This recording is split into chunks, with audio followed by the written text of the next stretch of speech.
టాలీవుడ్ లో number 1 position అంటే అది ఒక సెన్సేషన్. చాలా సంవత్సరాలుగా ఆ ప్లేస్ కోసం ఎంతో మంది పోటీ పడ్డారు. అయితే నటసింహం నందమూరి బాలకృష్ణ గారి కెరీర్ గమనిస్తే ఆయన ఒకటి కాదు 2 సార్లు ఆ నెంబర్ 1 పొజిషన్ కు అతి దగ్గరగా వెళ్లారు. మెగాస్టార్ చిరంజీవి గారిని దాటి బాక్సాఫీస్ కింగ్ అయ్యే అవకాశం వచ్చినా అది మిస్ అయిపోయింది. అసలు ఏం జరిగింది, బాలయ్య బాబు చేసిన ఆ మిస్టేక్స్ ఏంటి, ఈ వీడియోలో క్లియర్ గా మాట్లాడుకుందాం. 1999వ సంవత్సరం తెలుగు సినిమా చరిత్రలో ఒక మైలురాయి లాంటిది. బి గోపాల్ డైరెక్షన్ లో వచ్చిన సమరసింహారెడ్డి బాక్సాఫీస్ ను షేక్ చేసింది. యాక్షన్ సినిమాలకు పునాది వేసిన ఈ మూవీ అప్పట్లో ఇండస్ట్రీ హిట్.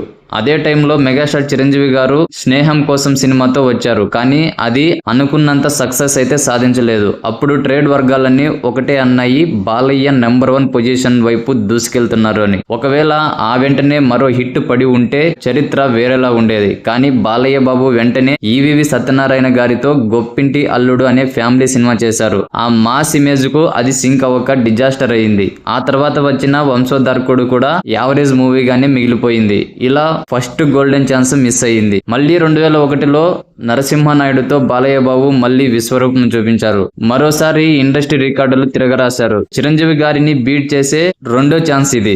అప్పుడు బాలయ్య గారు ఫుల్ ఫామ్ లో ఉన్నారు. కానీ దురదృష్టవశాత్తు ఆ తర్వాత వచ్చిన సీమసింహం భారీ డిజాస్టర్ గా నిలిచింది. వరుసగా ఇండస్ట్రీ హిట్స్ ఇచ్చిన డైరెక్టర్స్ తో వెళ్లకుండా కథల విషయంలో తొందరపడటం బాలయ్య గారిని నెంబర్ 1 రేస్ లో వెనక్కి నెట్టేసింది. ఆ తొందరపాటే బాలయ్యను ఒక్కసారి కూడా ఆ అఫీషియల్ నెంబర్ 1 పొజిషన్ లో కూర్చొనివ్వలేదు.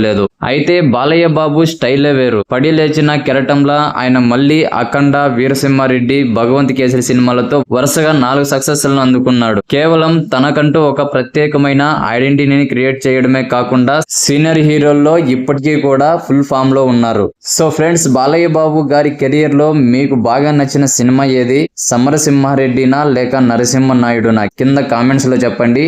అలాగే బాలయ్య బాబు మళ్ళీ ఆ రేంజ్ ఇండస్ట్రీ హిట్ కొట్టగలరా లేదా అనేది కూడా కామెంట్ లో కామెంట్ చేయండి. ఈ వీడియో నచ్చితే లైక్ చేయండి. మరిన్ని ఇంట్రెస్టింగ్ సినీ అప్డేట్స్ మరియు రివ్యూస్ కోసం మన ఛానల్ ని తప్పకుండా సబ్స్క్రైబ్ చేసుకోండి. జై బాలయ్య.